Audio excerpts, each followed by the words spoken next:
ಪಾಕಿಸ್ತಾನದ double game. ದಶಕಗಳಿಂದಲೂ ಕೂಡ ನೆರೆಹೊರೆ ರಾಷ್ಟ್ರವಾಗಿ ಇರಾನ್ ಮತ್ತು ಪಾಕಿಸ್ತಾನ ಇದೆ.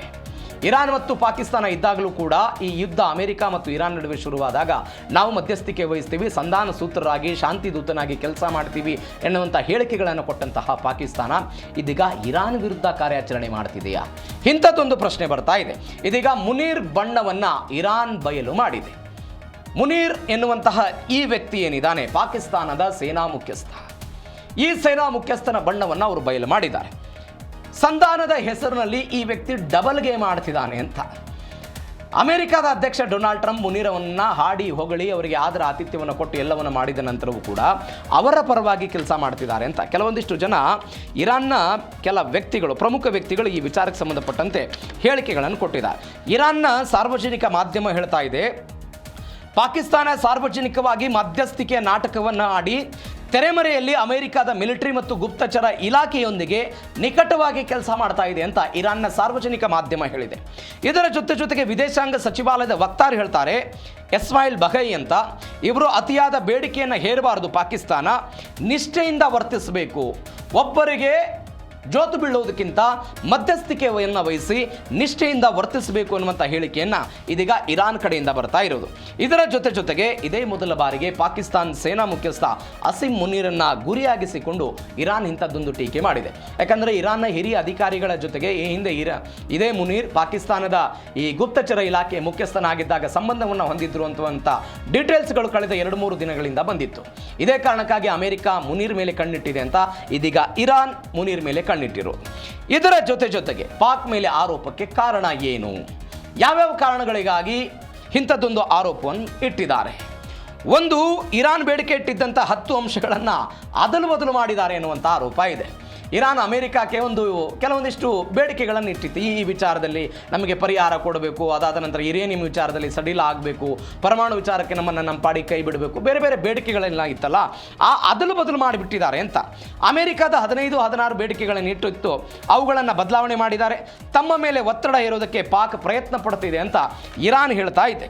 ಹಾಗಾದರೆ ಅಸಿಮ್ ಮುನೀರ್ ಮೇಲೆ ಯಾಕೆ ಇರಾನ್ ಗುರಿ ಇಡ್ತು, ಯಾವ ಕಾರಣಕ್ಕಾಗಿ ಅಂತ ಹೇಳಿದರೆ, ಈ ಪಾಕಿಸ್ತಾನದಲ್ಲಿ ಒಂದು ರೂಢಿ ಇದೆ, ಆಡಳಿತ ಸರ್ಕಾರಕ್ಕೂ ಮತ್ತು ಸೇನಾ, ಈ ನಮ್ಮಲ್ಲಿ ಸರ್ಕಾರ ಯಾವುದೇ ನಿರ್ಧಾರವನ್ನು ತೆಗೆದುಕೊಳ್ಳುತ್ತೆ, ಭದ್ರತಾ ನೀತಿ, ವಿದೇಶಾಂಗ ಇಲಾಖೆ, ಬೇರೆ ಬೇರೆ ವಿಚಾರಗಳಲ್ಲಿ ಸರ್ಕಾರ ನಿರ್ಧಾರ ತೆಗೆದುಕೊಳ್ಳುತ್ತೆ. ಆದರೆ ಪಾಕಿಸ್ತಾನದಲ್ಲಿ ಪ್ರಜಾಸತ್ತಾತ್ಮಕ ಸರ್ಕಾರ ಇದ್ದಾಗಲೂ ಕೂಡ ಅಲ್ಲಿ ಎಲ್ಲವನ್ನ ನಿರ್ಧಾರ ಮಾಡೋದು ಯಾರು? ಸೇನೆಯವರು ಮಾಡ್ತಾರೆ. ಇದೇ ಕಾರಣಕ್ಕಾಗಿ ಆಪರೇಷನ್ ಸಿಂಧೂರ ಆದ ನಂತರ ಈ ಮುನೀರ್ ಅವರನ್ನು ಕರ್ಕೊಂಡ್ಬಂದು ಈ ಪೋಸ್ಟಿಗೆ ಕುಂದಿರಿಸೋದು. ಹೀಗಾಗಿ ಪಾಕ್ನ ಅಸಲಿ ಅಧಿಕಾರ ಚುನಾಯಿತ ಸರ್ಕಾರಕ್ಕಿಂತಲೇ ಸೇನೆಗೆ ಅಂತಿಮ ಇದೆ. ಇನ್ನು ನೋಡಿ, ಈ ಅಮೆರಿಕ ಮತ್ತು ಇರಾನ್ನ ನಡುವೆ ಮಧ್ಯಸ್ಥಿಕೆ ಮಾಡಬೇಕು ಅಂತ ಸರ್ಕಾರಕ್ಕಿಂತ ಹೆಚ್ಚಾಗಿ ಪ್ರಧಾನಿಗಳು, ಅಲ್ಲಿಯ ವಿದೇಶಾಂಗ ಸಚಿವರಕ್ಕಿಂತ ಹೆಚ್ಚಾಗಿ ಮುನೀರ್ ಅವರ ಹೆಸರೇ ದೊಡ್ಡ ಮಟ್ಟದಲ್ಲಿ ಹೆಸರು ಕೇಳಿ ಬರ್ತಾ ಇದೆ. ಹೀಗಾಗಿ ಅದು ಮತ್ತು ವಿದೇಶಾಂಗ ನೀತಿ, ಗಡಿ ವಿಚಾರದಲ್ಲಿಯೂ ಕೂಡ ಎಲ್ಲವನ್ನ ಅಲ್ಲಿಯ ಪಾಕಿಸ್ತಾನದ ಸೈನ್ಯ ತೆಗೆದುಕೊಳ್ಳುತ್ತೆ.